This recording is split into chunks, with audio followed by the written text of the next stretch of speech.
This next one is actually pretty similar and ties very much so into updating your emotions to match the updated information you get. That flows very easily into this one, which is being able to recover from emotional floods. When you do get flooded with emotion, wait, I gotta offend some people. I gotta offend some island people. When you do get flooded with emotion, oh no, oh god, I make myself laugh. I'm sorry. You know what? I'm not sorry. I'm not sorry. I'm not sorry. You were free to make fun of our accents. I feel like we should be free to make fun of yours. When you get flooded with emotion, that's so stupid. Call me now. Is he the baby daddy? You remember Miss Cleo? Come on, guys. Come on. Okay. When you do get flooded with emotion, afterwards, it can be really easy to fall into kind of like the psychological, what I call like the sunken cost fallacy of like your emotional life, where when you invest heavily in something, you feel like it's not worth letting go because you'll lose your investment. And you just end up losing more because you invest more and you invest more and you invest more and you're going to lose it anyway. But again, the braining, because you know how brains brain? The brain is like, yeah, but if you lose it, then all of that will be for nothing. And for some reason, the brain can't also then be like, but when I put more in, I'm probably still going to lose it and then I'm going to lose more. And the brain's like, shut up.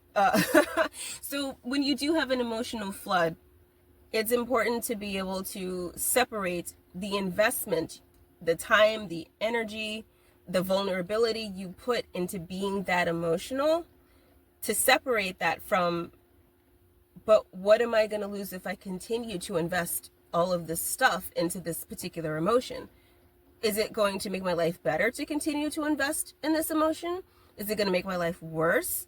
Am I going to learn? Am I going to grow? Am I going to ascend? Am I going to be healthy? Am I going to be toxic? Am I going to reach the place in life I want to be? Am I going to have the kind of relationships I want to have? Am I going to be able to manifest? Am I going to have the abundance I want? Why would I continue to invest just because the flood happened and so there's this huge investment, so I have to keep investing in it, right? I blew up. I blew up about that thing that happened. I got triggered and I was throwing things and I was lobbing verbal grenades and I flipped this table, right? You know.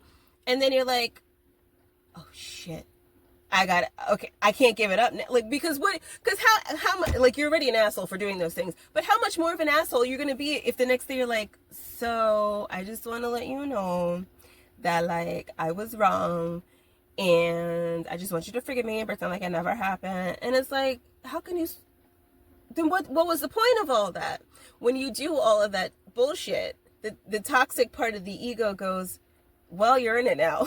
So you got to bring this up constantly and I don't mean pretend, but like some people pretend, but some people are genuinely angry about that stuff that really doesn't mean anything because they put so much into being upset about it. That how would they look if they just all of a sudden weren't upset about it? It's like, you broke the fucking windows. You kicked in the door. And the next day you're like, yeah, like, my bad. Like, I was just having a bad day or whatever. And it's like, no, you weren't having a bad day. You literally woke up and chose violence. Like, yeah, but like, yeah, no, I get moody. I'm a Cancer or whatever, you know. Don't try to keep people in your life who you can see in obviously much smaller ways, because once it gets to the point where they're kicking doors and breaking windows, it's kind of already too late. Like, Molly, you in danger, girl. Like, don't put yourself in a situation where you're like, oh shit, I'm in danger. Pick up on the cues before it gets to that point. But yeah, so just observe. And obviously, like, usually I think the people who watch these things, I guess I'm coming from the perspective of, like, I'm not talking to the person who has the problem. I'm talking to the person who's got a person in their life who's a problem, or is trying to make sure that they don't bring people into their life who are problems. But clearly, if enough people watch this, someone who's watching this is going to be the problem, right? So I need to, like, kind of address that too and be like, hey, don't do that stuff. But if you do lose control and you do that stuff, the best time to backtrack and be like, oh my God, that was so not cool, and I need to never do that again. And also, I'm not even really sure that I feel that way, and it's only been, the best time to do it is as early as possible. It's gonna fuck with people's brains because they're not gonna understand how you could flip so easily.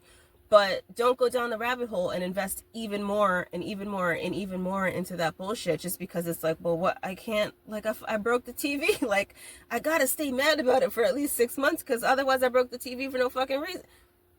I'm just saying.